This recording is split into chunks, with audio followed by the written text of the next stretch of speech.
Hi everyone, this is Sue Reynolds and we are about to begin our webinar for the Mechanics-Qua schools that are participating in Guiding All Kids. And I just want to check the audio.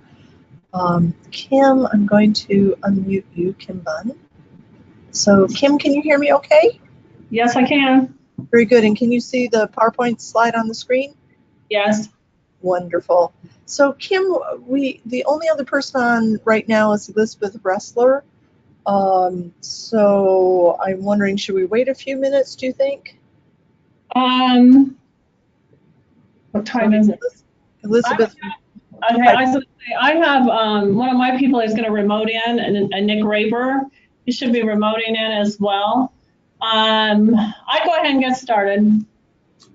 Okay, so last time I think Mackel and the high school were on, but for some reason they weren't showing that they were on. Okay, here's some other people are coming in. So Kelly McPike, I think people are just a few minutes late.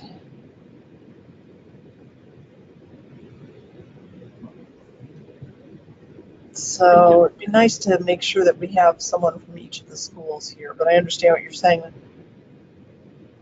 I think we had those schools, they were showing on my queue last time, but we just weren't able to hear them speak. So let's see here. I'm going to unmute Kelly real quickly. Kelly, can you hear me? Yes, I can. Great. And what school are you at?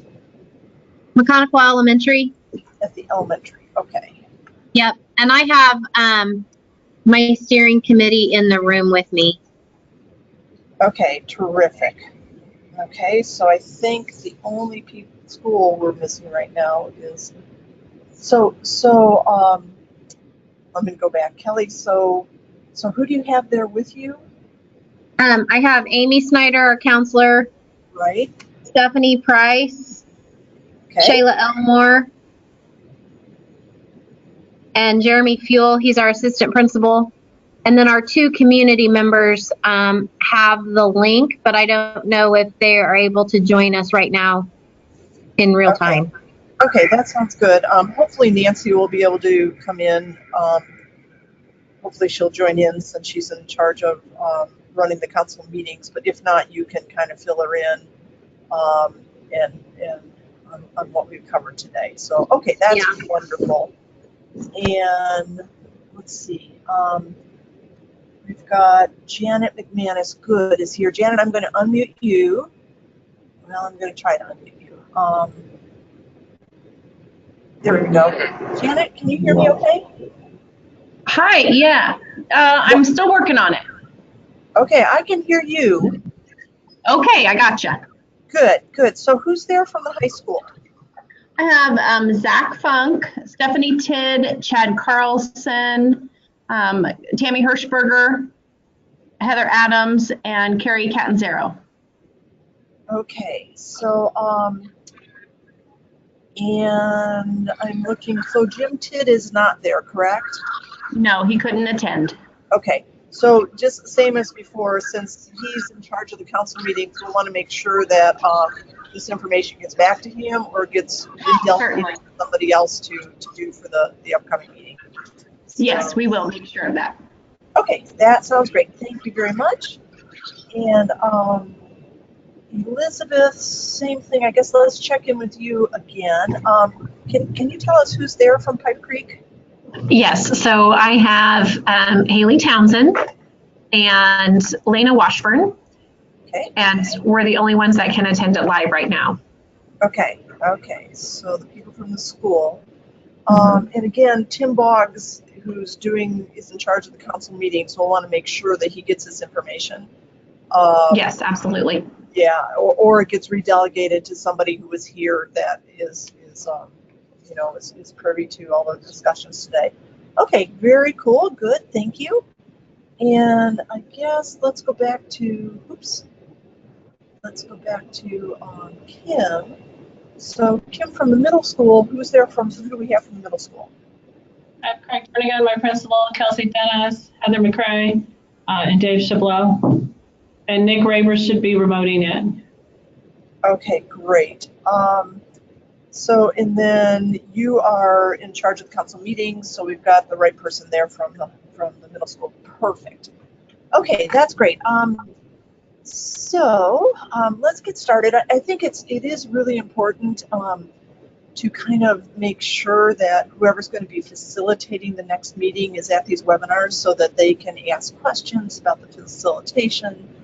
And I think it really, we try to put so many things in the perspective of past steps and future steps. And if those people are not able to be here, again, if you can either redelegate that task to somebody just for this month, to somebody who was here, or just make sure that they get some good information from this webinar, that'd be great. So super pleased that everybody's here. And hope everyone had a wonderful holiday and New Year, and off we go into 2019. So, a couple of things just on your control panels. Don't forget that you can click that little orange arrow and it will minimize the control panel if you want to get it out of the way.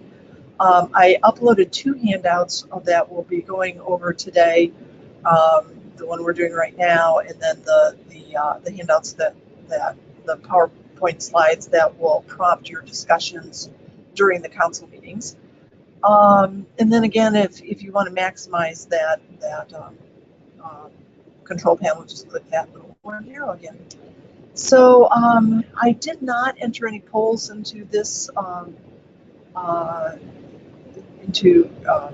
this webinar, but keep in mind that you always are able to type in a question or to enter something in the chat as we're going. So I have everybody's mics muted right now, so you don't have to worry about your background noise. But again, if you'd like to talk, just in the control panel, just raise your hand, and we can make sure that you have a chance to talk. So okay. So I am going to, on the next, this slide is just to remind me to hit the record button. So we'll do that, and let's get started. So here we go. So a few updates, mainly about the survey. The survey is now open. The survey's live. I haven't looked to see if any students have actually surveyed yet, but if not, we need to make sure that they are getting to the computers to survey.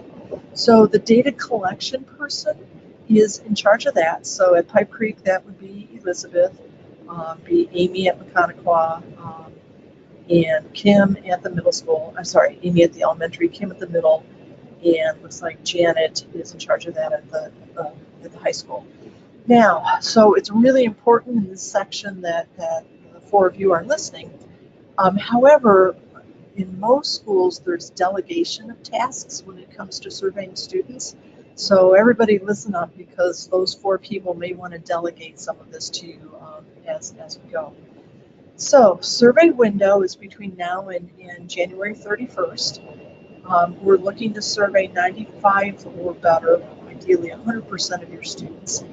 And the reason that we want to survey so many students, 95, 100%, is because when your councils discuss the data, if you've only surveyed 30% of your kids or 20% of your kids, what will happen is folks will say, if they don't like the results, they're going to say, well, was this survey really random, or did we just happen to interview all the kids who were stressed on that day?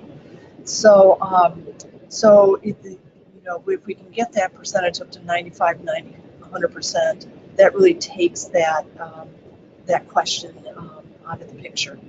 So, okay. So we also, as you know, we are launching a new survey in 2019. And I wanted to talk to you a little bit about the input that we got from the old survey and some of the changes that we've made. So we had many counselors volunteer to help us by reviewing the old survey and making suggestions. One of the things that they said was they asked us to better match the language match in the questions to the students' reading levels. And they gave us suggestions. So the elementary counselors, said it might be better to word this question this way for the second graders in order for them, to understand it. So we went through and we rematched all of our language to reading level on the surveys. Then the other thing that they strongly recommended was for us to make the survey shorter. And we totally agreed with that. The next question we asked them, though, is which question should we take out? And every single one of the reviewers, with maybe one exception, said there's not any questions we want you to take out. They're all valuable. So we had a quandary. How do we make the survey shorter if we don't take any questions out? So what we decided to do was two things. One is we decided to make the survey into two surveys so that schools could give it in two separate sittings if they wanted to.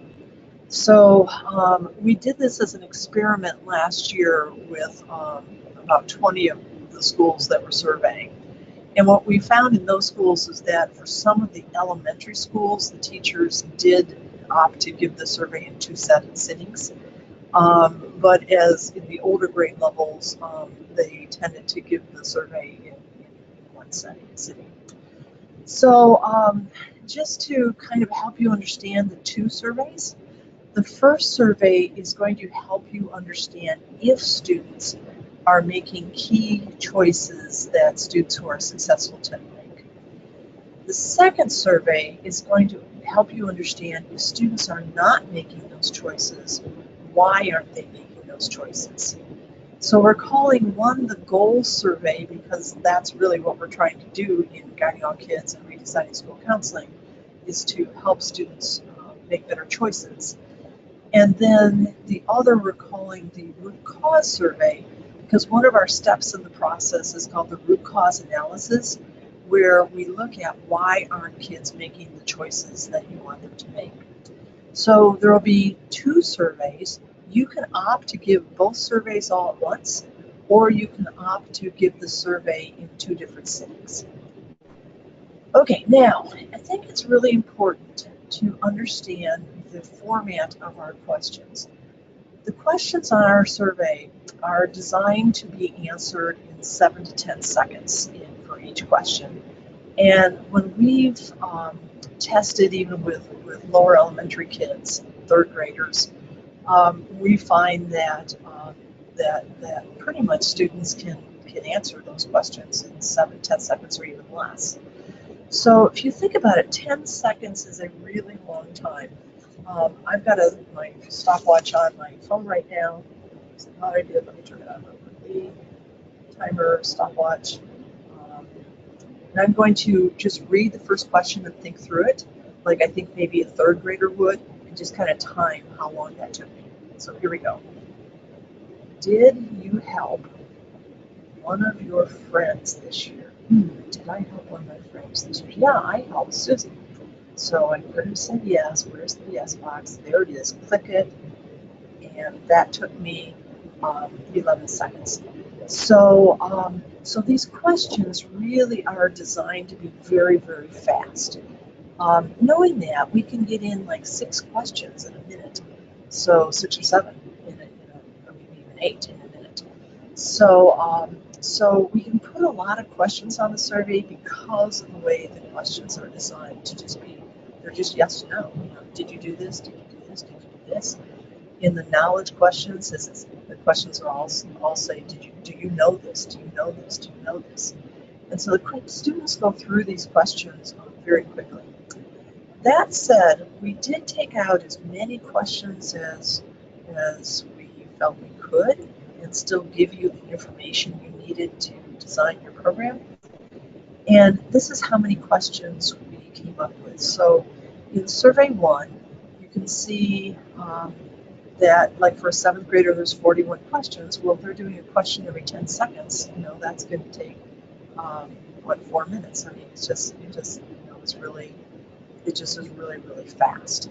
And then on survey 2, where we're putting in all the root cause questions. What do kids know? What are their social emotional issues? What are the perceptions of the counselors? Same thing. We're running through those questions at 1 every 10 seconds. That doesn't take very long. So I wanted to explain that because when you first look at these questions, the number of questions, I think it can look a little overwhelming. And it's not until you really discover how the questions are worded and how fast they go that this starts to feel a little bit manageable. If we time out the survey at 15 seconds, not 7 to 10, but we give kids 15 seconds per question, that we did the time, and this is how much time you would need to give the survey. So it also, as you're thinking about this, let's say you are in a high school and you've decided to give the goal survey and the root cause survey at the same city. So we know we're going to need 23 minutes for the survey 2 and 17 for survey 1, so that's 40 minutes.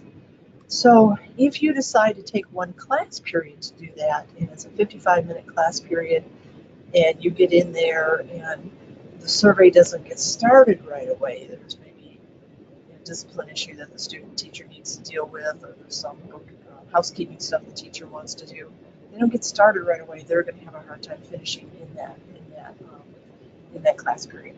So these are things just that we'd like you to think about as you're deciding, do we give our survey in one sitting or 2 sittings?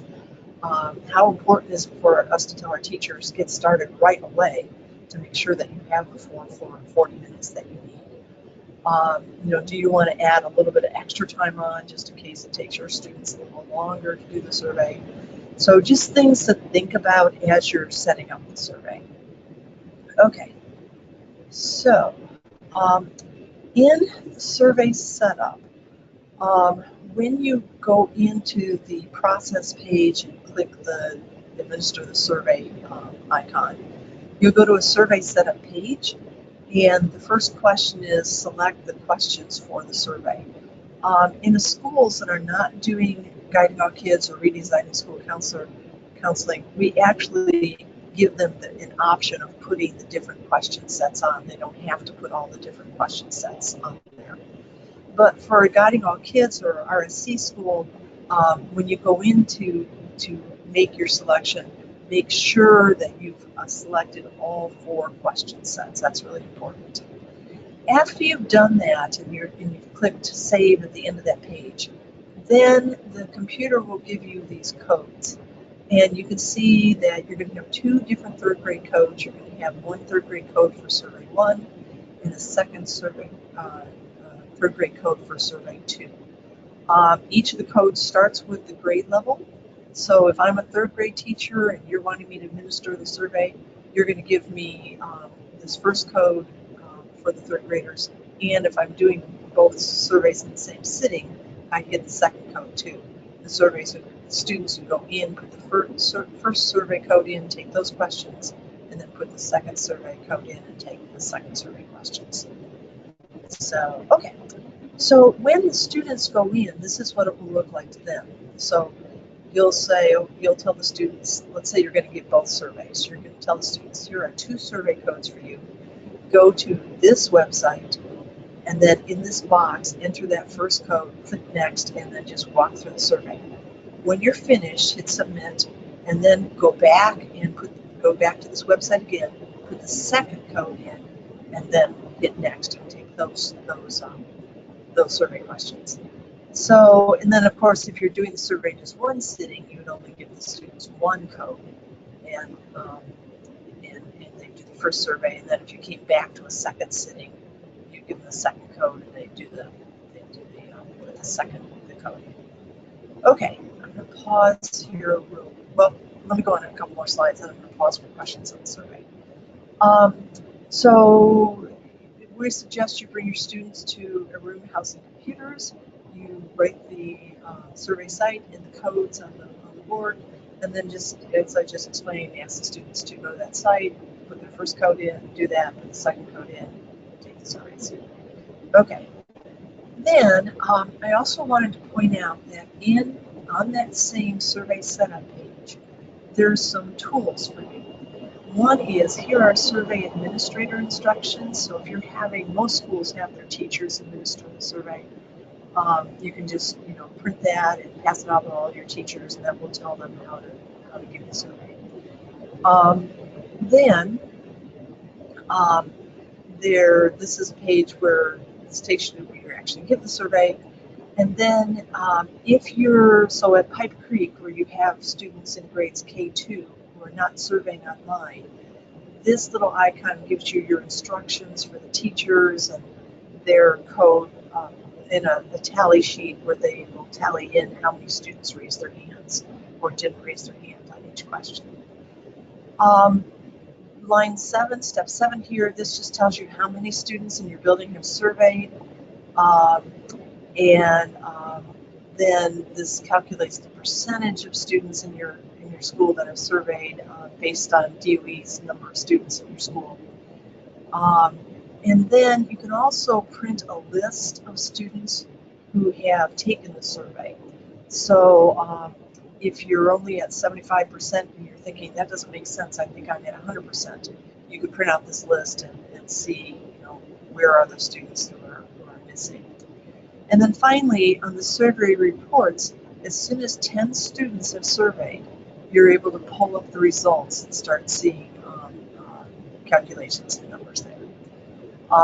You may not see the disaggregated accounts reports until you have at least 10 free and reduced lunch kids versus 10 paid lunch kids. So we can't, to protect students' privacy, we don't report data out until there's at least 10 students in the group. Okay, I'm not seeing any hands up. Do we have any questions about giving the survey?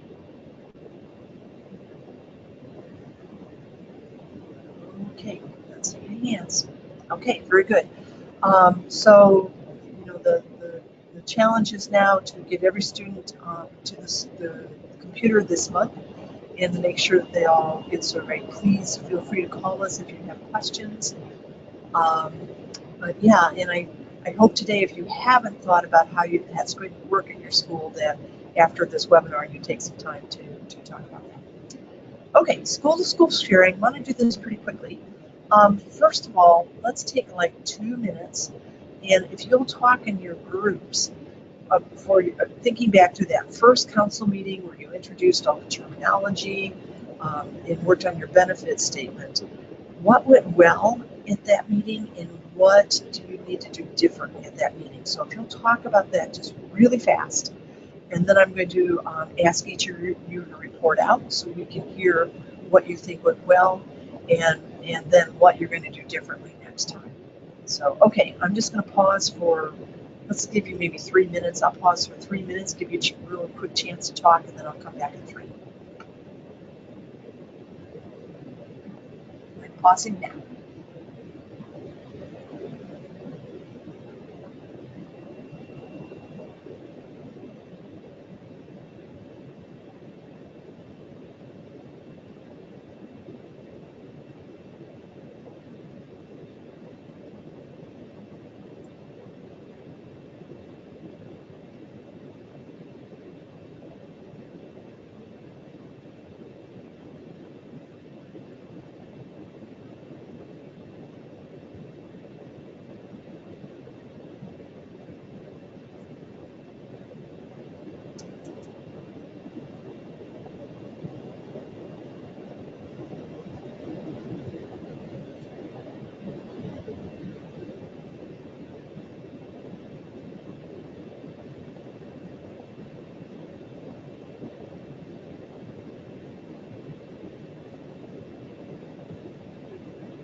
that's 2.5 minutes. We'll take about 30 more seconds.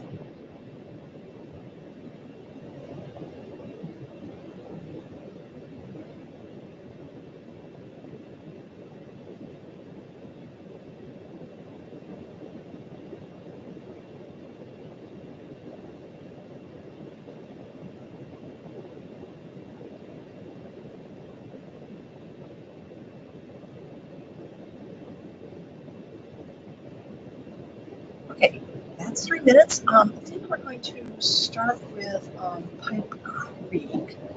So, and I know that you guys all had your meetings on the same day, so everybody was December 5th, I believe.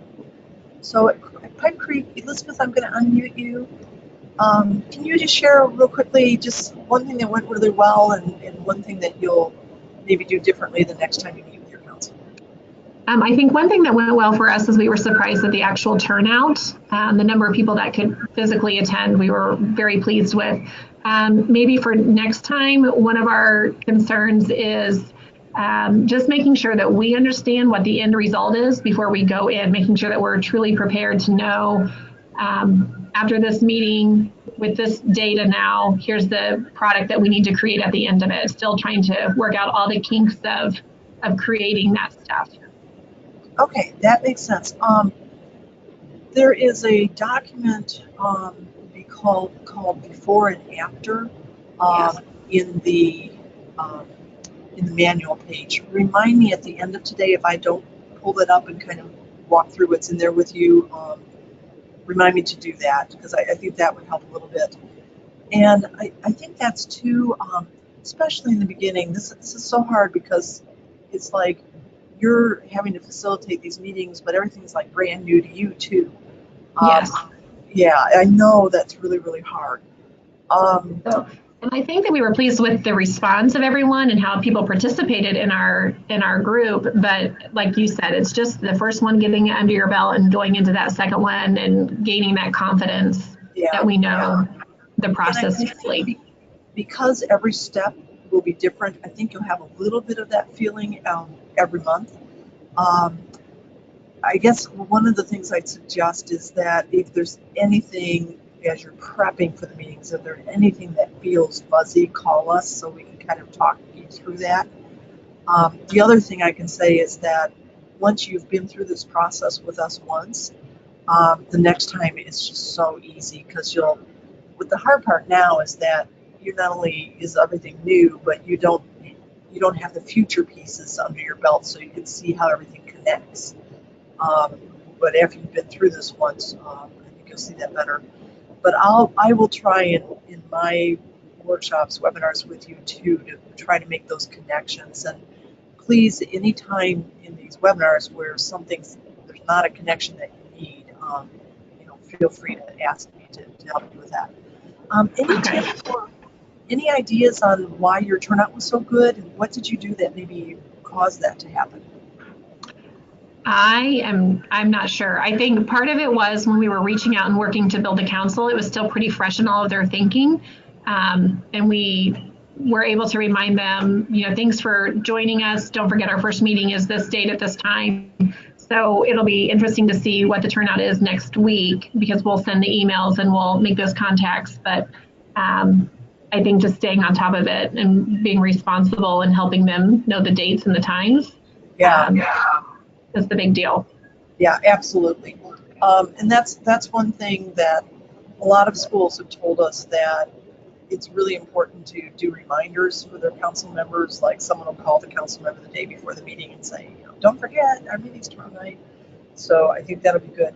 Do you think that, I know that your council recruitment point person is Mark Demchat from the YMCA. Having his perspective and his outreach in the community, was that helpful? Yes, because it's definitely different subset than what we have, and some people that maybe aren't in our professional networks or personal networks that he definitely has. So yes, because he's, with the Y, that's a faith-based organization, so that just opens up a whole new sector for us. Yeah, absolutely. And that's something to think about too. For some of you, some of the schools in Connequa have a school person that's in charge of council recruitment, which is fine. But you might want to think about how do we use the two community people to talk this up and recruit and get people there. And then the communications people, so that would be Haley at Pipe Creek, Stephanie Price at the elementary, Kelsey Dennis at the middle school, and is it Carrie Catanzaro at the high school. So you might talk, as a team, you might talk with your communications folks on your team and say, okay, let's make sure everybody gets a phone call the day before the meetings, and maybe even divvy that up. If you are the communication person, you might want to divvy that up and say, okay, we've got 30 people on our council, let's everybody call 4. Yes. So, okay, very good, good. I kind of took a little bit more time there because I think, Elizabeth, you covered a lot of things that the other schools are going to come up with as well. So, okay, very good. Thank you, Elizabeth. Wonderful. Thank you.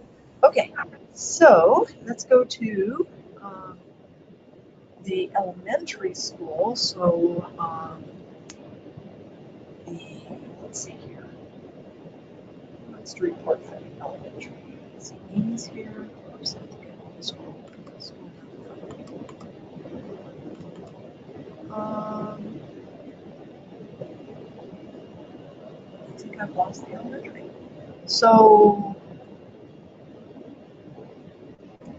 because I know we talked to Amy, but I'm not seeing her on anything. So Amy, I don't know if she's able to even still hear me. So hopefully they'll come back and we'll circle back around to them. So, okay. The middle school, so Kim,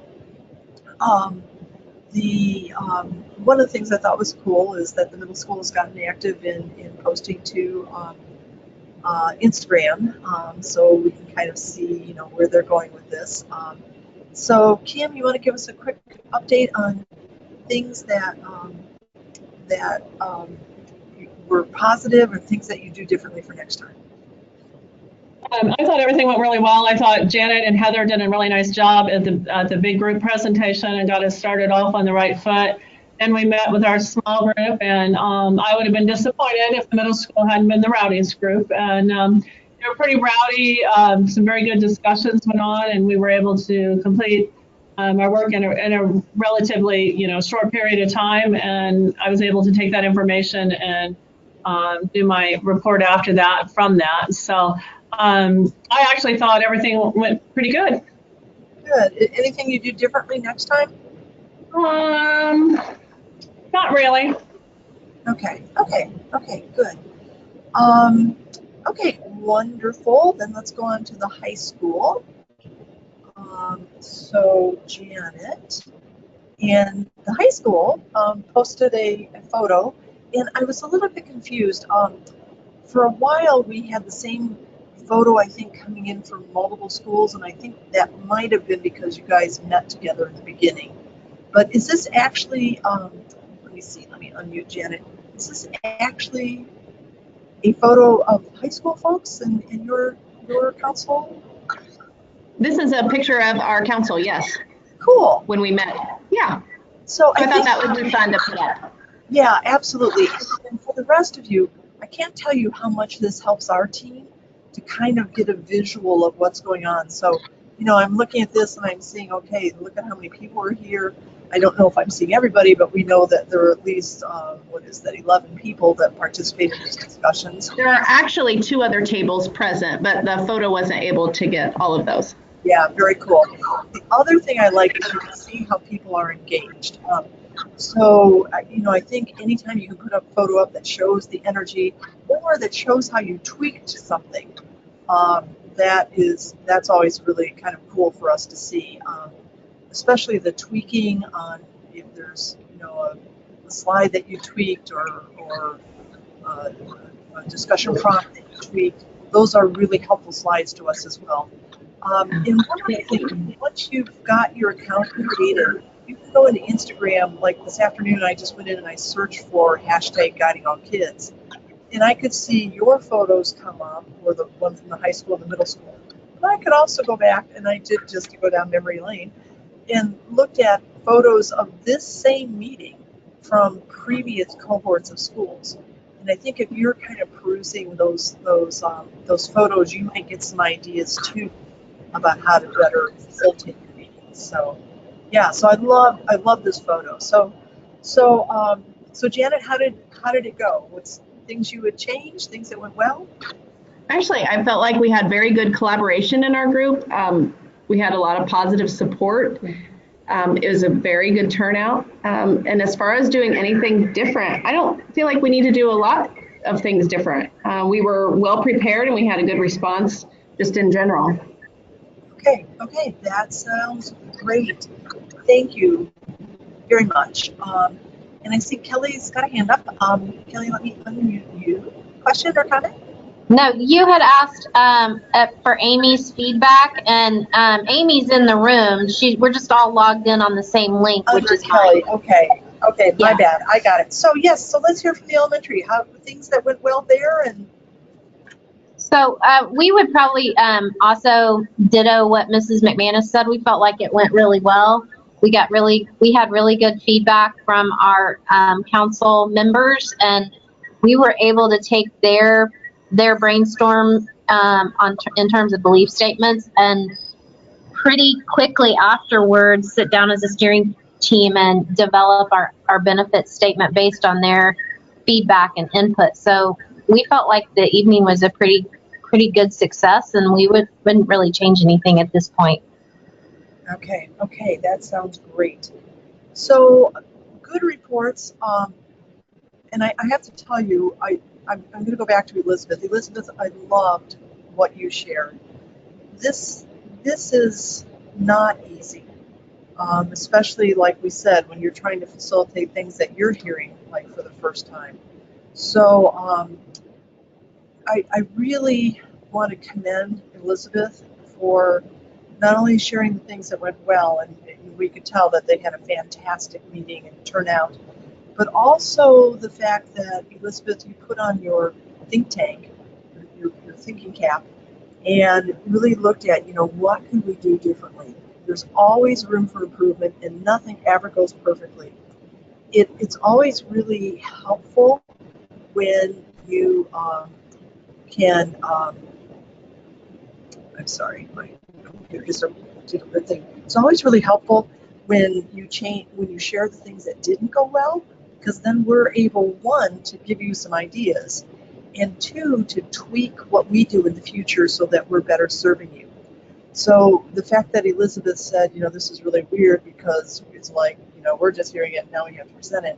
That was so helpful for me because it reminded me, what it's like for you guys, and makes me more sensitive to helping you in that area.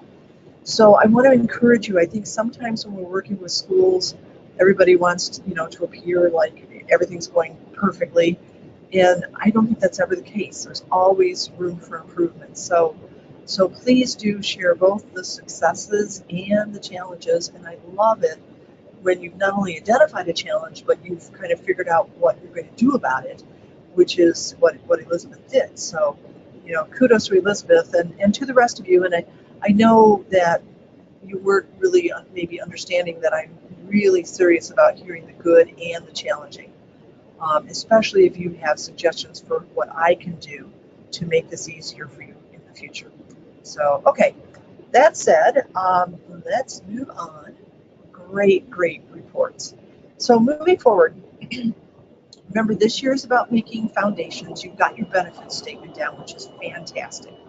So those benefits, there was multiple purposes in coming up with those. The biggest one was to help your council see why this was good work. So the next thing we want to do with your council is to paint a picture of where you're going. And this is, in my opinion, this is the most important step in the whole process. It's also really important for school improvement that you have this dream that everybody shares. Once we set the dream, then nothing that's happened in the past matters. It's all about the future and what role can each of us play to get us closer to this collective dream that we have. So, you know, and it might be that we're a parent, or if we're from the YMCA, or if we're from the Rossville Church, or we're from Ivy Tech, or from the Economic Development Council. You know, it's we're thinking, you know, what can we do to move us closer to this vision? So this is in my opinion, the most important step. It's also a step that's kind of difficult at times, because sometimes people just, you know, struggle with dreaming. So, okay. So let's move forward. So in the work we want to do today, we want to talk about, we'll walk through how to facilitate this meeting where we come up with a common dream. So Elizabeth, and everybody, where we're trying to get to at the end of this meeting is a place where we all have this common dream of what kids are like and what our school is like, what our achievement data is like. So it's all about creating this common dream. And then we'll do a quick review of the online system. So before we do the walkthrough, there's one thing I want to share with you. During this meeting with your council, we're going to be showing a video that is a 60-minute segment. It's called the Monroe Doctrine. It's about a school in Harlem called Frederick Douglass Academy. Lorraine Monroe is the principal of that school. And the reason we're watching this video, and again, this is the kind of the putting everything into the big picture. We're not saying that this school is a wonderful school, and we're also not saying that your school should be like this school. This is an exercise. We're using this video as an exercise to see if someone can determine what educators' beliefs are just by watching their behaviors and listening to their words. So we're going to watch this Frederick Douglass video, and then while the video is showing, folks will write down what they think the educators at this school believe about kids, what they believe about learning, and what they believe about school. So I also want to give you a heads up. This is really important to anticipate, that a lot of schools get some resistance, especially from their teachers, when they show this video. So it's really important that before you show the video, you cover the same things that I just said. We're not saying that this is a perfect school. We're not saying that our school should be like this school. This is just an exercise to see if we can tell what these educators believe about kids and learning in school. And then after we've kind of talked about that, then we're going to come back and say, okay, what do we believe at our school? You know, we know what the teachers at Frederick Douglass believe, but now let's bring it home. At our school, what do we believe about kids, about learning, about school? And then that will evolve into your vision statement. Okay, now the resistance is going to be, someone may raise their hand and say, oh my gosh, this video was made in 2004. So yes, it is an old video. This video just really gets across what the teachers believe, and we have not been able to find one that we like better. We're not trying to say that schools should be like the school.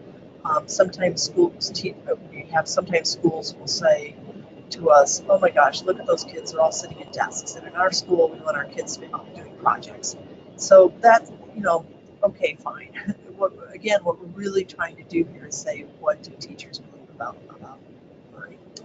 Okay, so the second resistance that you may get is that this is a public school. There was no entrance requirements other than the parents had to care enough about education that they filled out an application. So there are special ed kids there are unmotivated kids, there are honor students, there's all kinds of kids at that school. But we know that the one thing that they had in common is that their parents cared enough about school to fill out an application to get in there.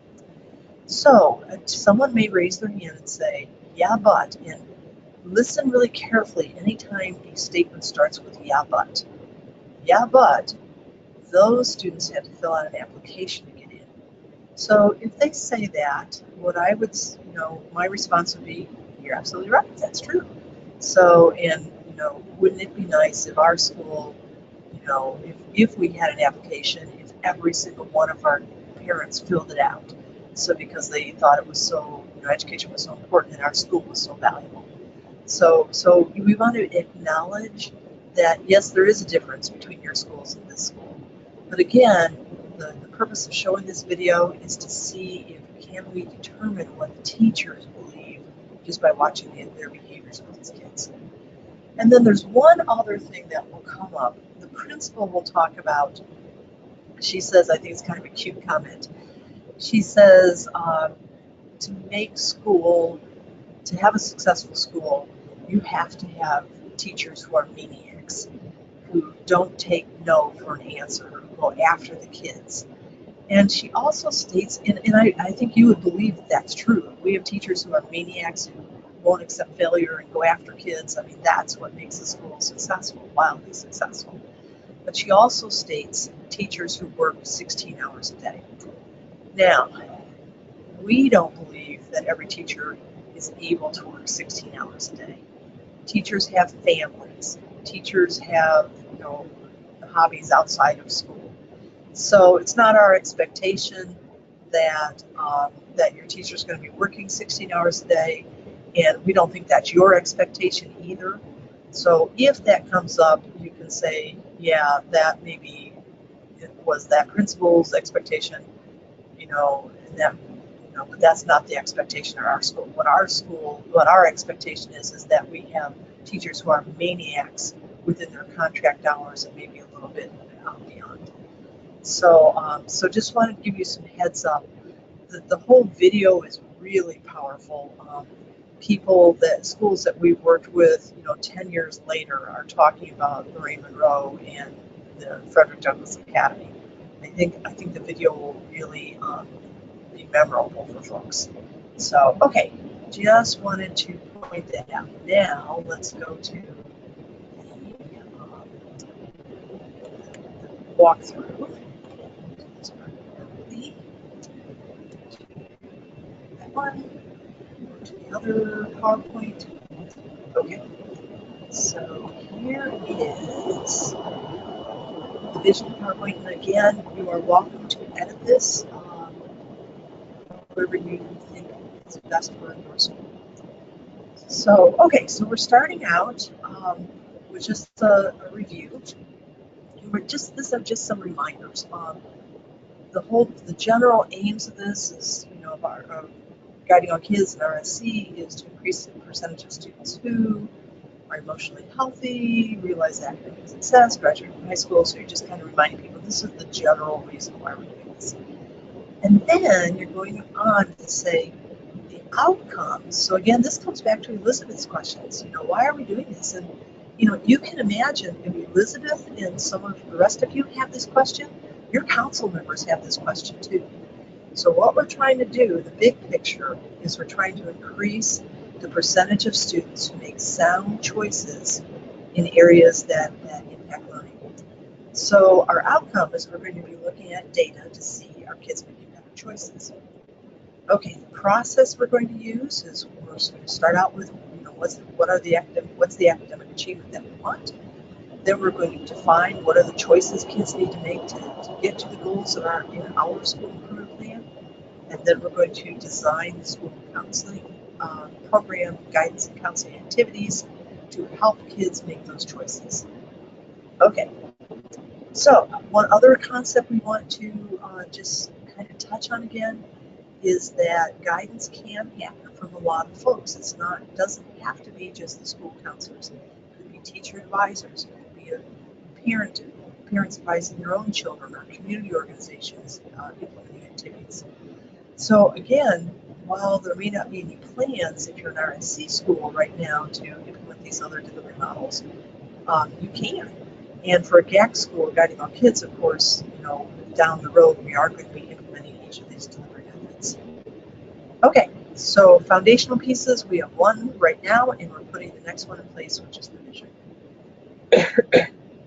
So, today's agenda, we're going through the first part, which is to look at what is a vision.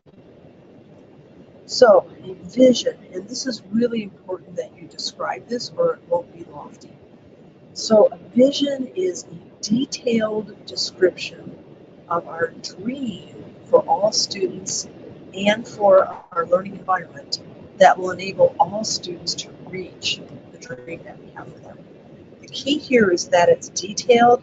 We want to paint that picture. What does it look like in the media center? What does it look like in the principal's office? What does it look like in the math classrooms? What does it look like in our hallways? What does it look like, outside the school?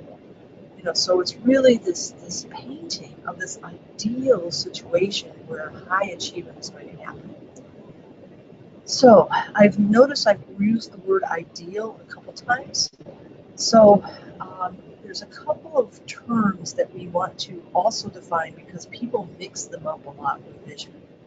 And we want to make sure that when you're talking with your council, everybody's using the same vocabulary. So a vision, again, is this detailed description of the ideal world. It's lofty, it's bold, it's high in the sky. It's not based on reality. It's just our dreams of, we can have it all, what we want. A mission, on the other hand, is a brief statement that describes the purpose of what you're doing, the purpose of your coalition or your council. It's the purpose of what you're doing. So I like to think of it like this way, that the vision is the painting of what the dream would look like, and the mission says we're going to do what it takes to get to that dream. I like to think of the mission as like a cheerleader chant.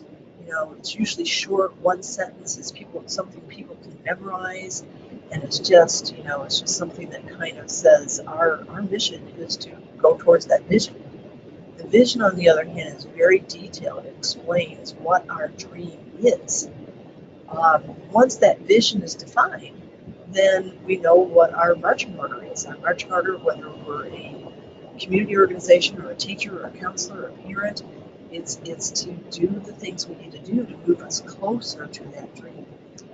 So, okay. Then, the other term that tends to get mixed up a lot of this is goal. This is critically important. We will have goals also in this work, but they'll come later. First, we want to look at pie in the sky. So while vision is the description of an ideal world, and it's lofty and bold, it's not based on reality, a goal is realistic. So a goal is a realistic point that falls between where we are now and the ideal state. Goals are reachable within a stated period of time, and goals we will be accountable for. So later we're going to say, okay, let's make a goal that by this time next year, our students will be at this point, that they've turned in, that this percentage of students has turned in all their homework. This percentage of students has asked questions in class or done a campus visit or submitted a FAFSA or whatever. Those are the goals, and we'll hold ourselves accountable for that. But right now, we're just talking about dreams. What does the dream look like? So it's really important to dream. Without dreaming, sometimes we set our goals too low. And dreaming really makes us want a lot. Without dreaming, we tend to be more happy with the status quo. So this dreaming part is incredibly important. So, okay.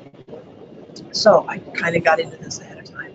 But this dreaming, one of the things, it focuses on the students because we're never going to ask you what are our dreams for the adults. The questions are always going to be what are our dreams for students. Dreaming raises expectations. It provides us a common purpose for all coming to the table. It creates energy for change. I find I can't talk about visioning without feeling fired up. It focuses on the future. We're not going to have dreams for what should have happened in the past. It's always going to be for the future. And because we're always talking about the future, then there's nobody pointing fingers at everybody for what has happened or not has happened in the past. So, and then also the vision becomes your foundation for decision making. The question is always going to be, is this going to take us toward our dream? If so, then it's a keeper. If it's not taking us toward the dream, then why are we doing it? Let's get rid of it and save some time so that we could do something that would better take us towards the vision. So, okay, so real practical reasons for vision. Just some quotes that I like. You might want to take these out, but I love this quote from Joel Barker, that vision without action is just a dream. Action without vision, action without knowing where you're going, just passes the time. You're going every which way. And then vision with action can change the world. We see a lot of schools that have action, especially schools that tend to get a lot of outside funding or following funding. They have a lot of action, but they don't know where they're going. They're just going wherever the money's taking them. A lot of low-income schools that have gotten a lot of grants will do that. The actions are just all over the place. And then, of course, if you don't have action, you're not going to get anywhere.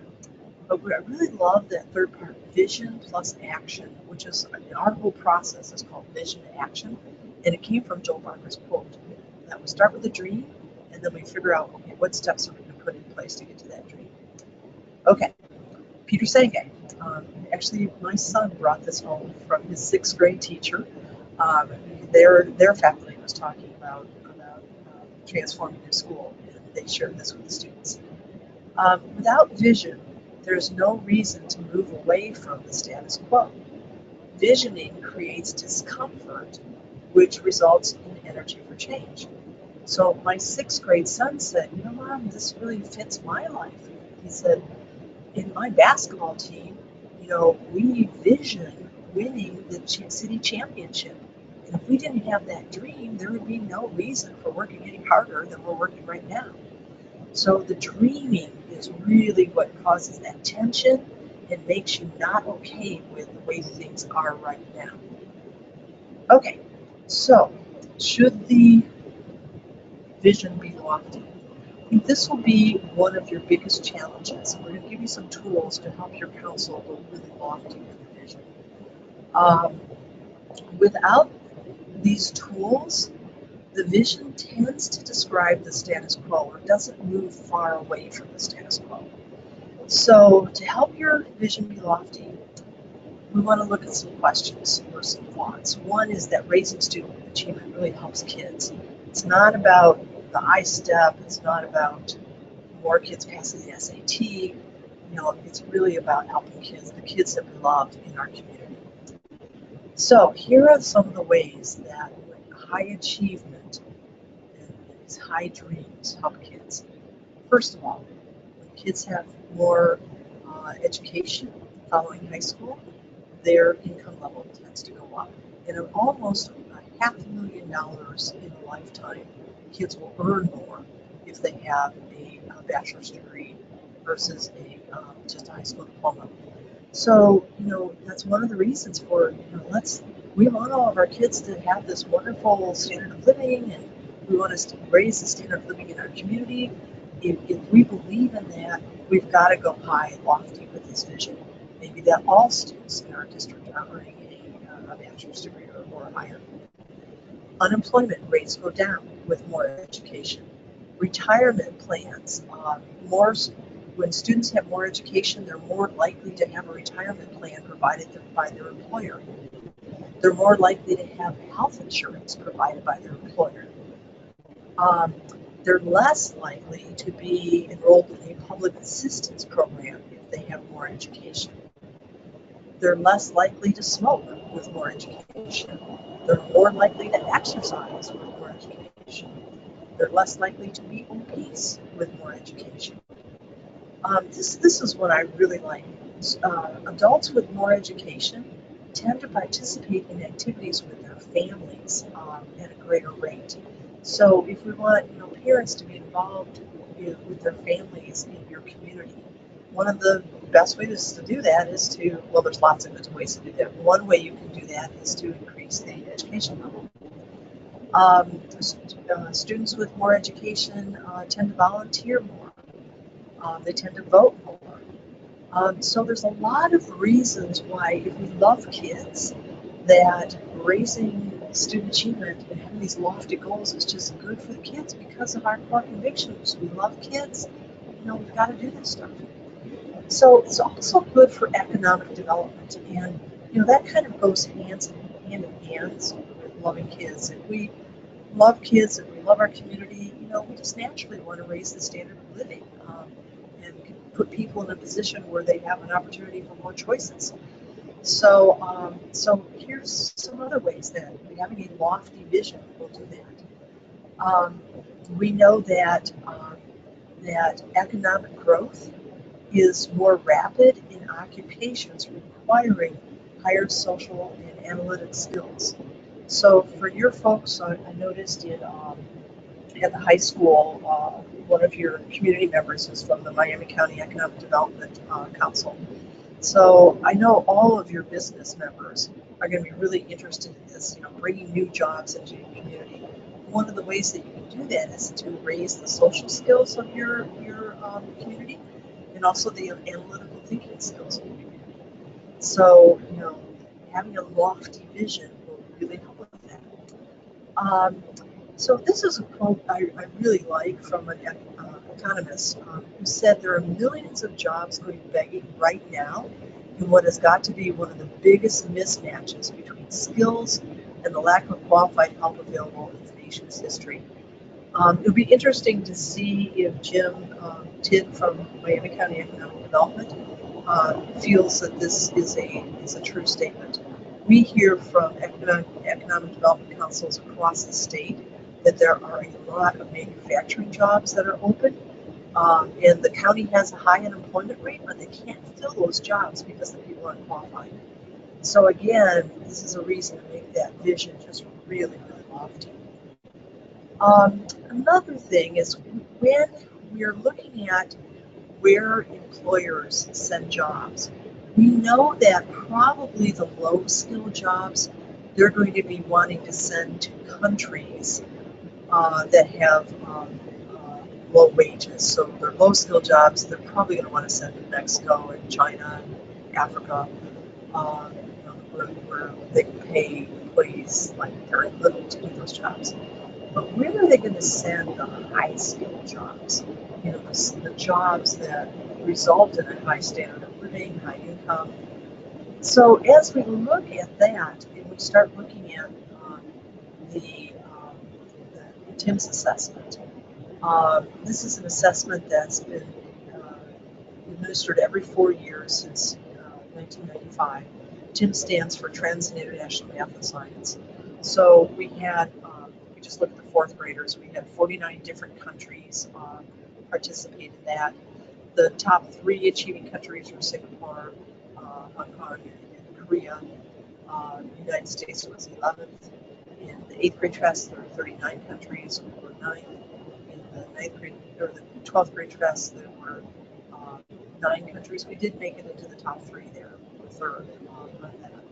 So, starting to think if we're going to compete with other countries for high-skilled jobs, that's another reason for raising our vision that we need to have a workforce that can fill those jobs. And if we love our kids, prepare them for the jobs that are going to have the high wages. So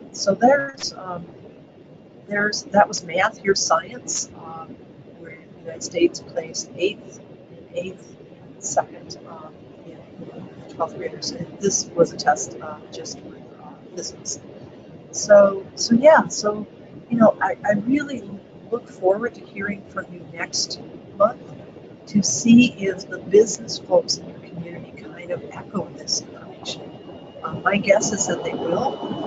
We've not talked to the county yet that has not echoed this and expressed a concern that our vision needs to be higher for academic achievement for our kids.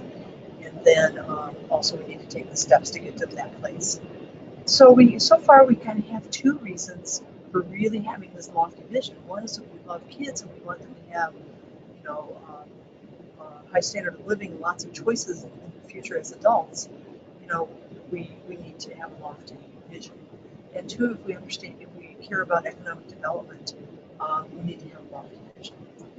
And then the other thing that really speaks to me, and to be honest, this is what got me involved in doing this work in the very beginning, 20 years ago, was that I was really interested in social justice when I started looking at some of that data.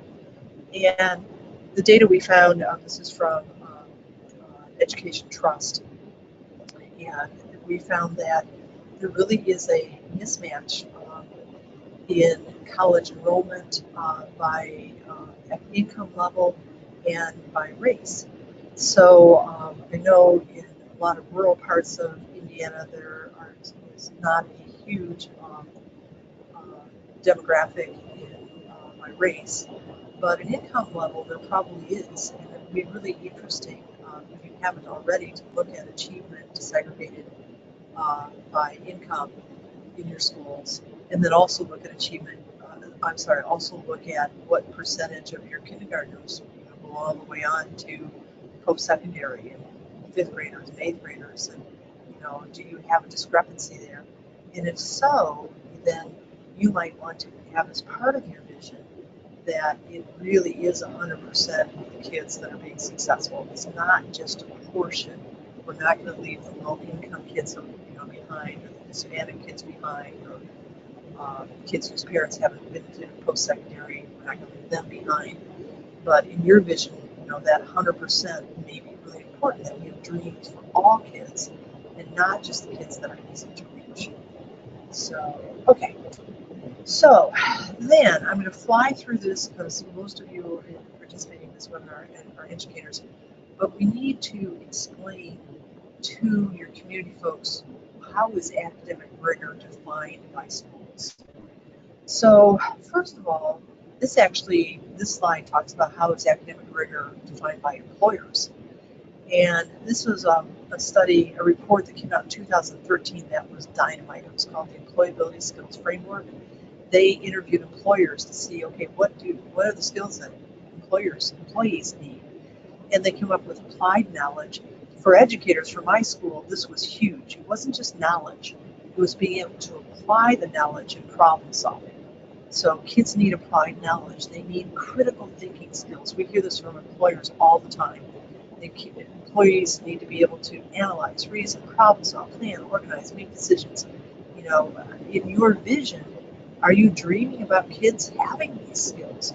Are you dreaming about them just passing ISTEP, or actually being able to take that content and apply it to problem solving? So employers also want effective relationships, interpersonal skills, personal qualities. I can almost 100% guarantee you that the employers that are on your council will bring these things up. Their turnover rate in employers is just like crazy high. The substance abuse rate is crazy high. So we want personal qualities, self-discipline, flexibility, integrity, responsibility, but also interpersonal, people that can get along with each other. And then just workplace skills, being able to use information, communicate, think about through systems, use technology. So in your vision, in your dream, my guess is that some of this, if not all of it, is going to end up being part of that dream that you have for the kids in your schools. This is how our organization defines what it takes to prepare for high school jobs. So in schools, we tend to talk about standards. We tend to define rigor by standards and course titles. And that is language that your community folks won't understand at all. They'll understand standards. They won't understand course titles. So we're just helping them understand that, this is kind of another way to think about how to prepare for high school jobs. In high school, we want students to take 4 years of math, 4 years of science, 4 years of English. And it's not just general math 1, general math 2. It's some upper level math classes. We want students to have a 4-year career sequence, even the valedictorian, salutatorian. Everybody needs a career sequence, a career cluster sequence in their curriculum. We think that every student needs to take a post-secondary course in high school, so either advanced placement, AP, IB, or dual credit.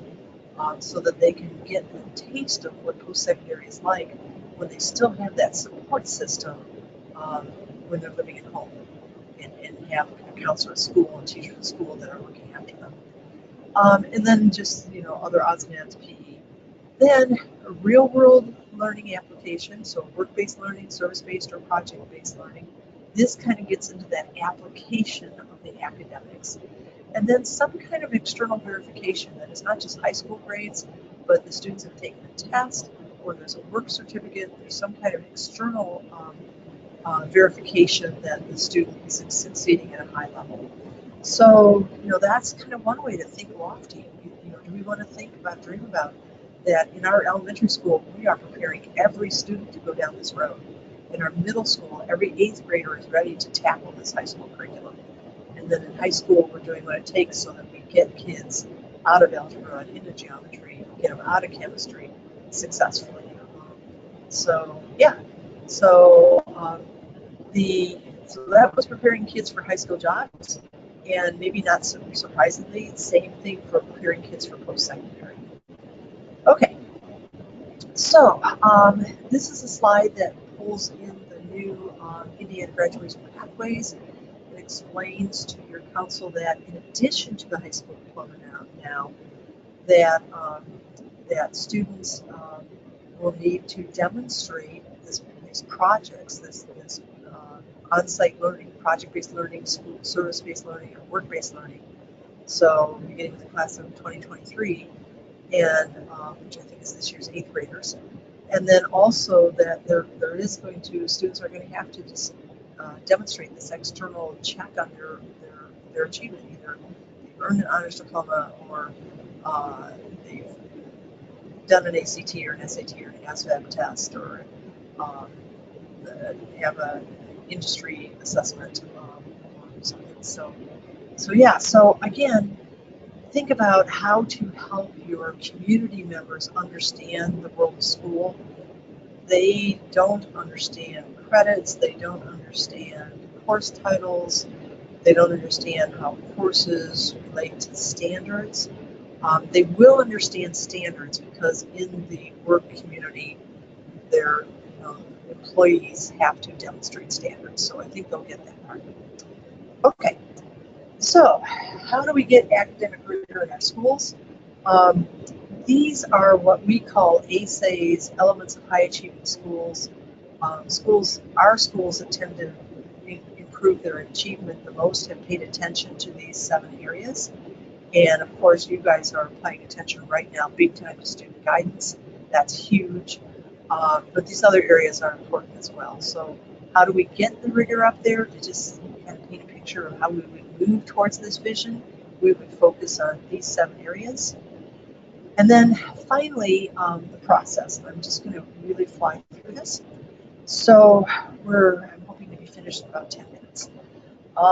So the visioning process is 4 discussions. So by now we've created a case for high academic rigor and high achievement and why we should dream so lofty. So now there's 4 discussions. First discussion is, in our heart of hearts, what do we believe all students deserve? So do all students deserve to be enrolled in the honors diploma curriculum? Do all students deserve extra help? Do all students deserve to have conversations with their parents every day about school? Do all students deserve extra help when they're confused at school? What do kids deserve? The second one is ideal adult practices. In this ideal situation where the adults are living by their convictions, when they're trying to get the kids everything they deserve, what are the adults doing? Well, maybe they're talking with their children every day about school. Maybe they're providing extra help when kids are confused. So we're describing here the ideal adults, but not just in a random way. We're saying if these adults were living by these convictions, what would they be doing? So it's all convictions based. And it's not my convictions, it's not DOE's convictions, it's your convictions, it's the council's convictions. Okay, so third discussion is, what are the ideal students doing in this ideal situation where the adults are living by their convictions? And then finally, what is our ideal student achievement data? Okay, so we'll start with core convictions. It's the beliefs that we hold in our hearts about students learning and education. And they'll give some examples. And these are real examples from real schools. All the students deserve, which is the prompt, all students deserve a knowledgeable and caring adult in their life to guide them. All students deserve extra help when academic contact or assignment confuses them. All students deserve engaging instruction. All students deserve to enroll in post-secondary education, to enroll in a rigorous curriculum. And now, at this point, we're going to show that 60 minutes video. In that video, we're giving people a piece of paper that has a whole bunch of blanks on it. In front of each blank is the words all students deserve. And then we're just asking people to write down as they're watching that video, excuse me, what do the educators believe about learning, school, and education? So you watch the video, everybody jots down their notes, and then we just do a shout out. So whoever's facilitating, they're just gonna say, okay, let's shout out. What did you see? What did the teachers in Frederick Douglass believe about kids, about learning, about education? And what you'll hear is they'll say, those teachers believe that all kids could learn. Those teachers believe that every student should go to college. Those teachers believe that all students deserve to be enrolled in algebra. Those students deserve that all students deserve to be enrolled in a foreign language. Those teachers believe that all students deserve somebody who's going to go after them if they start to fail. So they'll just start, jotting all this stuff down, and it's really an energetic discussion. Remember, we talked about last time that when you're facilitating a brainstorm, it helps to repeat what the person has said in a very short way, in a very quick pace, so that you're encouraging by your voice really quick answers and one after another, and you're having somebody scribe these answers as they come, and it's just you're just really getting down what the teachers at Frederick Douglass believed. Now, in the middle of this is when somebody's going to raise their hand and say, oh yeah, but they got to have an application. Oh yeah, but our teachers are not going to work 16 hours a day. So just be ready for that. Be ready to answer it, and then just move right on. So, okay. Okay. So then the next thing is, what is our community's vision? We're going to use a Delphi consensus building model again. It'll start out with this bottom individual brainstorm. Everybody would have at their desks another piece of paper that says, I believe all students deserve. And I usually just give people 4 minutes, and they just jot down, what they believe. They're not going to come up with every answer. But then I put them in small groups, and they share among this small group, and the small group writes down all their thoughts, and they come up with what kids in your community believe deserve. And then finally we go to large group, and the small group shout out their answers, or you go around one table at a time, people share their answers, and then you're scribing that out for the large group. Okay, so now we're coming to the second question. What are ideal practices? So here's the question in our heart of hearts. What do we believe that all students in our community deserve? In terms of the expectations we have of them, the guidance we provide for them, the curriculum and instruction that they get, and the environment. I can tell you that most of the responses in the beginning will be around expectations. So what I like to do on this slide is, if I'm going to give them 4 minutes to do an individual brainstorm, after 2 minutes, I'll interrupt and I'll say, have you written anything down about what curriculum students need? Have you written anything about instruction? If not, please do that now. And then I'll come back in at the end and say, have you written anything down about the learning environment, what environment they deserve, both at home and school? And if not, take the next last minute, and jot down a couple answers for that one. So if you don't do that, they tend to stay up here in that all students deserve adults that have high expectations of them. So, okay. So, then So that's step one. And then on step two, you're coming back and you're asking people, did you kind of describe what just teachers were doing? Or did you describe what all of these different groups were doing? So what is our business owners doing? What are parents doing? What's Ivy Tech doing? What's Roseville's church doing? What are they doing? What are churches doing? So you're asking people to kind of think about out of the box. What are all the ideal adult practices, not just the schools?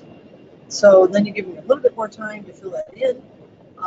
And then, oops, I left out a slide there. Then you go back to the Delphi consensus building model and get that all out. But then you'll do the same thing with student practices. Again, I left out, I'll put it in, I left out that slide at the end of each of the discussions. I'll put that in. So I feel a student practices. If you look at the room, I love this discussion. I always love to look, and people start writing on this one. Everybody's smiling. I don't know why. I think it's just kind of like so pie in the sky. The right things like kids are, in line. They can't wait to get into the school. They've done more homework than we've asked them to do. They love learning and they participate and they're sitting on the edge of their seats. And, we're just describing these ideal kids that we would love to have in our schools. And then the question is, the challenge is that those are the ideal kids, then let's make that happen. So, okay, and then the last question is to describe the ideal achievement data. So, on this one, I'm seeing I left out one other slide. And this one, there's a slide that comes up that has, it's a chart where you write in the main assessments that you give in your school. So it might be ISTEP, in high school it might be an SAT. You give the NAEP assessment, it might be the NAEP assessment, or some of the elementary assessments. And then the next column is blank, and at the top it just says percent. And the question is, what percentage of students is succeeding on these assessments? And you'll ask everybody to work individually first. That's really important. And what will happen is this is a really tough but important discussion. We've seen schools get into big arguments on this question. I've been facilitating where there's been tears. So here's what will happen. Some folks will think about the ideal, and they'll think, yeah, we have low-income kids that aren't achieving near, maybe 20% of our low-income kids is passing ISTEP. But my dream is I want them all to. So I'm going to say 100%. Somebody else will say, oh, those low-income kids that are so far behind, it would just be so unfair to them to have high dreams for them that I'm going to say 84%. And so when you're facilitating, I always like to say, okay, who wrote down a number that was in the 80s? And everybody will raise a few people will raise their hands. If nobody says it, they'll say, okay, who had a number in the 90s? And so everybody, will raise their hands. And I said, last question is, well, who is in the hundreds? And a few will raise their hands. And then I'll say to someone, well, why did you say 100%? And they'll say, well, I knew that there were some kids that aren't likely to meet this dream, but we're dreaming, and I really do have dreams that all kids will reach that. And then sometimes this gets a little contentious because the 80% will say, yeah, but if we have high dreams for kids who have low achievement right now, they'll drop out of school, they'll commit suicide, or whatever. And then somebody else will say, but yeah, but what if we had high dreams and we put in support so that they can meet those dreams? So this is just a really, really interesting discussion, and it often turns into a debate. One of our schools did something I really liked here. What they said to everyone is they said, turn over your paper. And they said, this was after they tried to reach consensus. They couldn't get the faculty to go above 100%. And it was a big debate. And they were going to reach consensus at 185%. So they said, turn over your papers, write down the names of the kids, the 15% who we don't have dreams for. And then we'll just call their parents and say, you might as well not send your kid to school tomorrow because we don't have dreams for them. So it just really, I think, kind of opens up the discussion about how typically we don't have dreams for all kids, myself included. When I was teaching, the kids that were the behavior problems that never engaged in my classrooms, I tended to lower my dreams for those kids. And after, I kind of went through, thankfully, an aha for myself, and I realized, why am I lowering my dreams for those kids just because they're troublemakers? I'm going to have high dreams for those kids and go after them. So that's what I did. But this is a really, really good discussion. Now, you may have a situation where all of your teachers go to 100%, in the beginning, and you don't have any debate here. That does not make your school a better school than another school that has a debate. It just means maybe people heard the first definition of vision differently. I personally think that if you have a debate here, that is a really good thing. So, but if everybody says 100% to begin with, there's no debate. So, anyway, okay, so that's that. I'm going to. The last thing is consensus check. You're looking at all these charts on the wall, and you're asking people, is there anything on these charts that you would be uncomfortable with if we put into the vision? We had a school once where the school said that they would be uncomfortable if we said that all students deserve love. And everybody else fell out of their chairs. What do you mean kids don't deserve love? But they couldn't get that guy to change his mind, so they had to take it out of their vision statement. There were 99.9% other things that they did agree to, but they had to take the love out because, again, if they kept it in, what they were saying is, if you disagree with us, we're going to just, push you aside.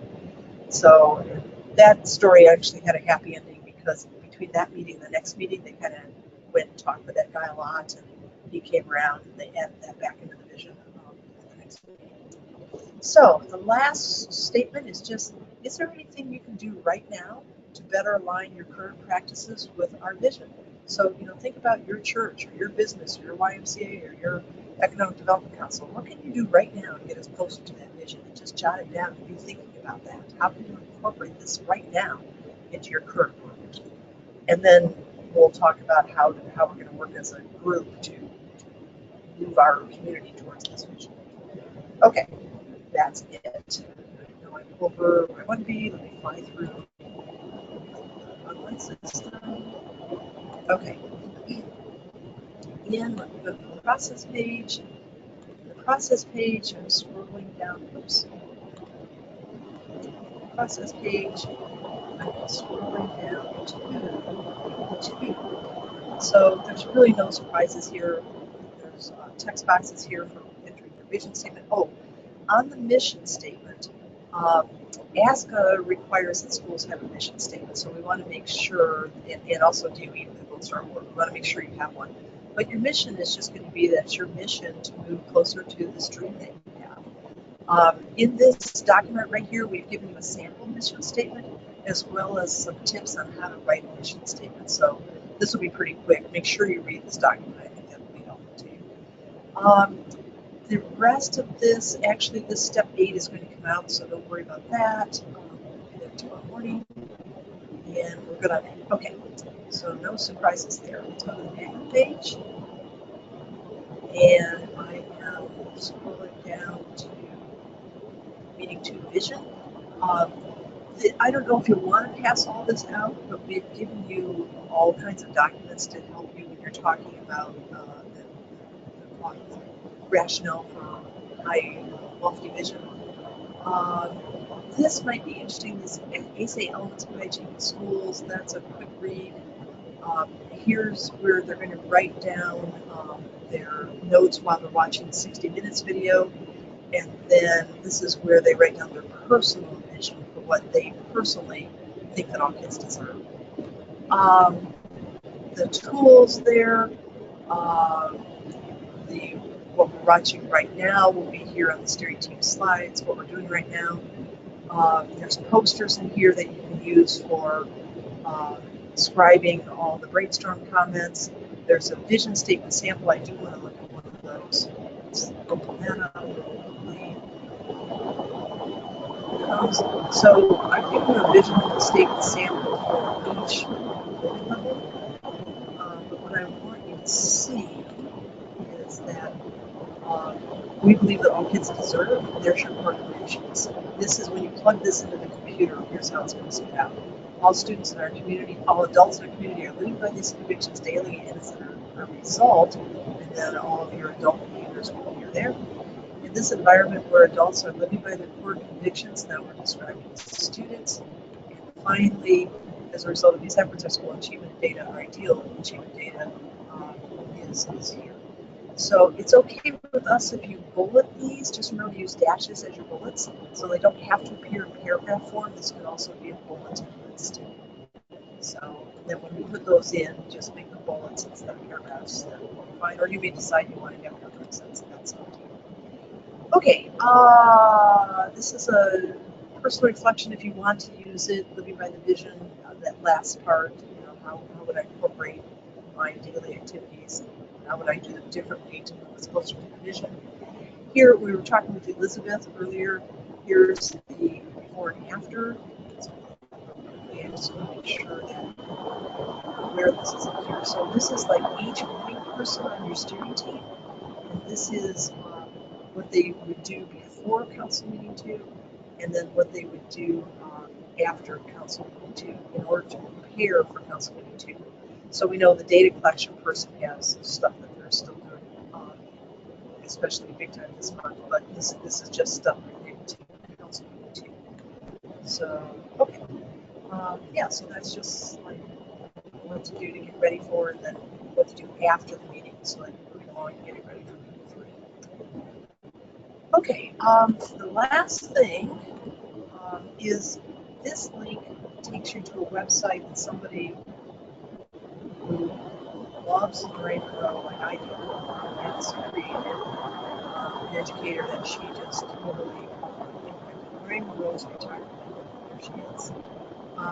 But here's where you get the 60 minutes video part 1 and 60 minutes video part 2. So these are all on video, so you can just show them. That is it. I was trying to really make sure I stuck to an hour and a half. There's just a lot to cover. Let's see if I have any other questions. Now's the time to raise your hand if you have a question. I don't see any other questions typed in. Okay. Again, it's possible to make this into 2 different council meetings. Because you can see there's a lot to get in here. You might do one on one council meeting on the rationale for raising rigor, and then the next council meeting would be on the part where you're actually creating a vision statement. You might want to create a video where you're talking about the rationale for raising rigor, and you just send that out to your council and have them watch that at home. And then when they get to your school, they're just having a discussion part, and you're not doing the talking at part there about raising rigor and rationale for raising rigor. So, yeah, so lots of different ways to do this. Think about this with your steering team. There's a lot of content in here. This is definitely a 2-hour meeting. I try to leave at least 1 hour for the discussion part and not have the presentation about why you should be raising rigor. I would not allow that to go for 45 minutes to an hour, and definitely put a break in between those 2. There's a suggested steering team agenda here, but again, we know that you guys tweak that big time to fit your situation. Okay, last call for questions. I'm not seeing any hands up. Okay, so your next step is to have a steering team meeting, if not right now, at some point, to kind of talk about who's going to do what, and we've got two big tasks this month. One is to your data point person is working on the surveying, and then your council meeting point person is working on getting this council meeting together for January. So as always, we are here. Call us, and again, I'm so glad that Elizabeth raised those questions at the beginning of this this webinar, because I do know that it is like really hard doing this for the first time. So please call on us, and we'll be happy to walk through this with you. Tina has done this activity a million times. Maybe not quite a million, but very close. So, and she's helped a ton, like hundreds of schools, do this activity. So feel free to call on her, and it's perfectly okay to just call her up and say, I don't get what Sue's talking about. Can you re-explain this? That's fine. So, okay, that said, I'll let you go, and thank you for all the work you've done. I'm looking forward to seeing those Instagram photos for your next meeting, and please, please, please make sure you call us. Okay, thanks everyone. Till next time.